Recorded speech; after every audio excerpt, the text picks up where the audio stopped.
had brought her cryonic sarcophagus to the moon when she began working as an astronaut for Astro Manufacturing Corporation. Eventually, Pancho became a member of Astro's board of directors, and finally, its chairman. Still, Susan waited, entombed in her bath of liquid nitrogen, waiting until Pancho was certain that she could be reborn to a new life. It took more than 20 years. And once Susan was revived and cured of the cancer that had been killing her, her mind was almost a total blank. Pancho had expected that.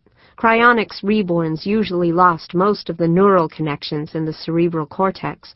Even Saito Yamagata, the powerful founder of Yamagata Corporation, had come out of his cryonic sleep with a mind as blank as a newborn baby's. So Pancho fed and bathed and toilet-trained her sister, an infant in a teenager's body, taught her to walk, to speak again, and brought the best neurophysiologist to Selene to treat her sister's brain with injections of memory enzymes and RNA. She even considered nanotherapy, but decided against it. Nanotechnology was allowed in Selene, but only under stringent controls, and the experts admitted that they didn't think that nanomachines could help Susan recover her lost memories.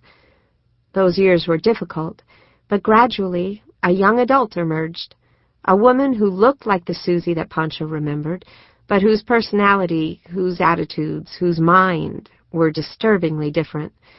Susan remembered nothing of her earlier life, but thanks to the neuro boosters she had received, her memory now was almost eidetic. If she saw or heard something once, she never forgot it. She could recall details with a precision that made Pancho's head swim. Now the sisters sat glaring at each other, Pancho on the plush burgundy pseudo-leather couch in the corner of her sumptuous office, Susan sitting tensely on the edge of the low sling chair on the other side of the curving lunar glass coffee table, her elbows on her knees. They looked enough alike to be immediately recognized as sisters. Both were tall and rangy, long, lean legs and arms, slim, athletic bodies. Pancho's skin was a little darker than a well-tanned Caucasian's, Susan's a shade richer. Pancho kept her hair trimmed down to a skullcap of tightly curled fuzz that was flecked with spots of fashionable gray. Susan had taken treatments to make her dark brown hair long and luxurious. She wore it in the latest page boy fashion, spilling down to her shoulders. Her clothing was latest mod, too. A floor-length faux silk gown with weights in its hem to keep the skirt hanging right in the low lunar gravity. Pancho was in a no-nonsense business suit of powder gray, a tailored cardigan jacket and flared slacks over her comfortable lunar soft boots. She wore sensible accents of jewelry at her earlobes and wrists. Susan was unadorned, except for the decal across her forehead, a miniature of Saturn, the ringed planet. Susan broke the lengthening silence. "Panch, you can't stop me. I'm going." "But all the way out to Saturn?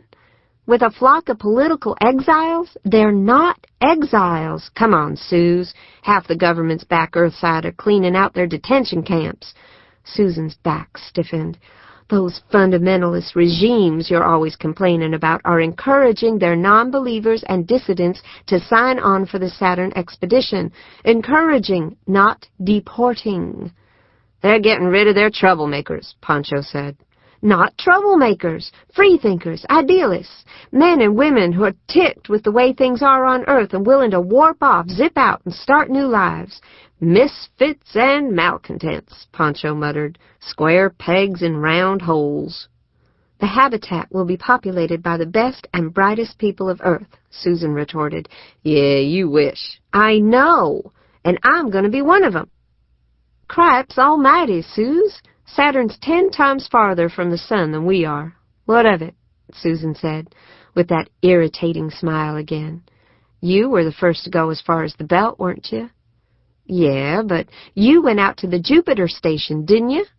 Pancho could do nothing but nod. "So I'm going out to Saturn. I won't be alone. There'll be 10,000 of us for real. That is, if Malcolm can weed out the real troublemakers and sign up good workers. I'm helping him do the interviews." Make sure that's all you're helping him with, Pancho groused. Susan's smile turned slightly wicked. He's been a perfect gentleman, damn it. Blister my butt on a goddamn Harley, Pancho grumbled, and she thought, damn near 30 years I've been working my way up the corporation, but 10 minutes with Susie and she's got me talking West Texas again. It's a great thing, Ponch, said Susan, earnest now. It's a mission, really. We're going out on a 5-year mission to study the Saturn system. Scientists, engineers, farmers, a whole self-sustaining community. Pancho saw that her sister was genuinely excited, like a kid on her way to a thrill park. Damn, she said to herself. Susie's got the body of an adult but the mind of a teenager. There'll be nothing but grief for her out there, without me to protect her.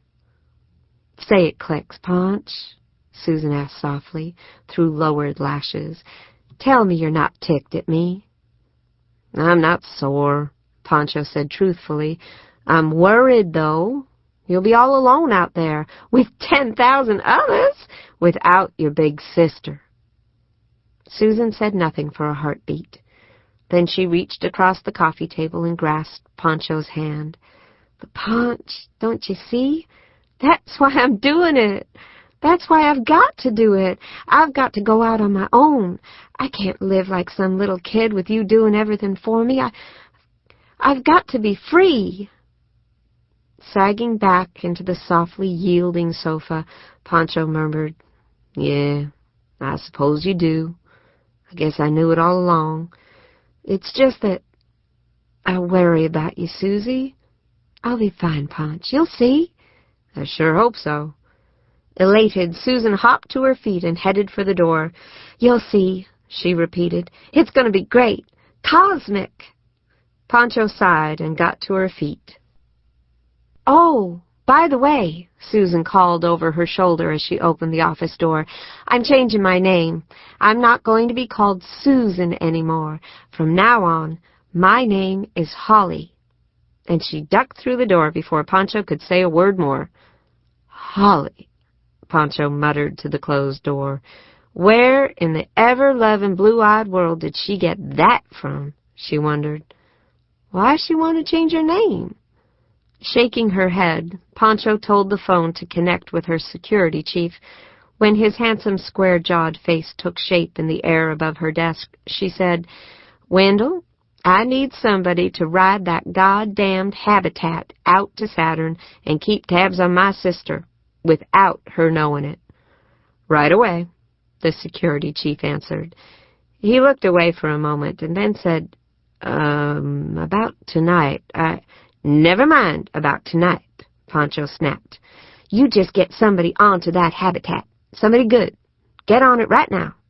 Yes, ma'am, said Pancho's security chief. Lunar Orbit, Habitat Goddard. Malcolm Eberly tried to hide the panic that was still frothing like a storm-tossed sea inside him. Along with the 15 other department leaders, he stood perfectly still at the main entrance to the habitat. The ride up from Earth had been an agony for him. From the instant the clipper ship had gone into Earth orbit and the feeling of gravity had dwindled to zero, Eberly had fought a death struggle against the terror of weightlessness. Strapped into his well-cushioned seat, he had exerted every effort of his willpower to fight back the horrible urge to vomit. I will not give in to this, he told himself through gritted teeth. Pale and soaked with cold sweat, he resolved that he would not make a fool of himself in front of the others. Getting out of his seat once the clipper ship had made rendezvous with the transfer rocket was sheer torture.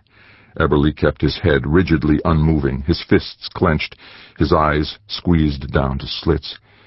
To the cheerful commands of the flight attendants, he followed the bobbing gray coveralls of the woman ahead of him and made his way along the aisle hand over hand, from one seat back to the next until he glided through the hatch into the transfer vehicle, still in zero gravity, gagging as his insides floated up into his throat. No one else seemed to be as ill as he. The rest of them, 15 other men and women, all department leaders as he was, were chatting and laughing, even experimenting with allowing themselves to float up off the Velcro carpeting of the passenger.